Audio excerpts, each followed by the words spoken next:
A true go-fast aficionado wouldn't consider anything other than a closed-deck catamaran. A bow rider would be sacrilege, and a mid-cabin? Please. But then the go-fast aficionado has a family and friends, and the need for speed battles the need for space.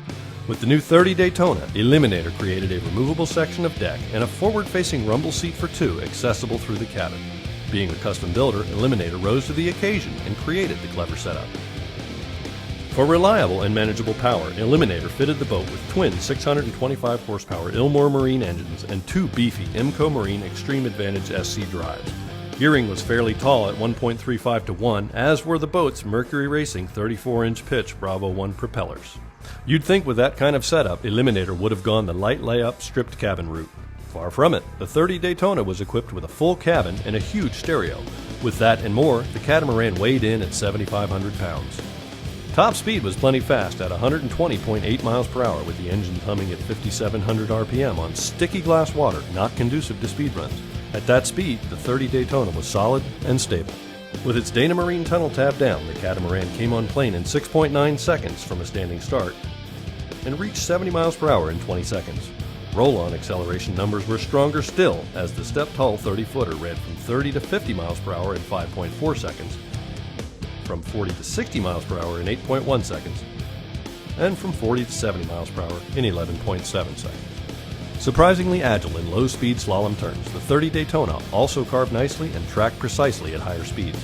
At mid-range speeds, it felt like every bit the catamaran it was, and despite its center pod, leaned strongly to the outside.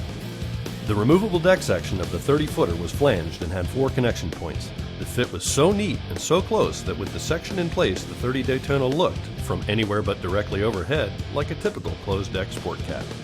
All of the boat's moldwork was smooth and wave-free, and the canopies fit the deck precisely. In typical Eliminator fashion, the boat's in-gel coat pearl and metal flake graphics were bold and exact. Twin rams raised the engine hatch. Color-matched in Tangelo to the color scheme of the boat, the engines were installed on L-angles, through-bolted to the stringers. 4 billet boxes were provided for the Odyssey batteries. In a Sport Cat built purely for speed, a bolster-style bench where each passenger has a dedicated position is the way to go.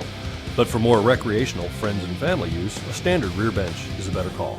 For more evidence that the 30-footer was set up for family use rather than pure hot rodding, look no further than the lounges and a berth in the cabin, as well as the convertible open bow.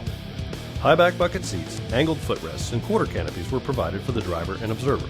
The 30 Daytona was, after all, a 120-plus mile-per-hour Sport Cat. They provided great wind protection and were exceptionally clear. Like the instruments and mechanical trim indicators at the helm, the boat's throttles and shifters were from Lavorsi Marine. At the co-pilot's position, there was a glove box and a grab handle. By definition, custom builders create one-off models. That's a fair description of the 30 Daytona we tested with its convertible open bow section. But based on the versatility of the option added to the already exceptional Sport Cat, we suspect you'll start to see it more often. Why make trade-offs if you don't have to?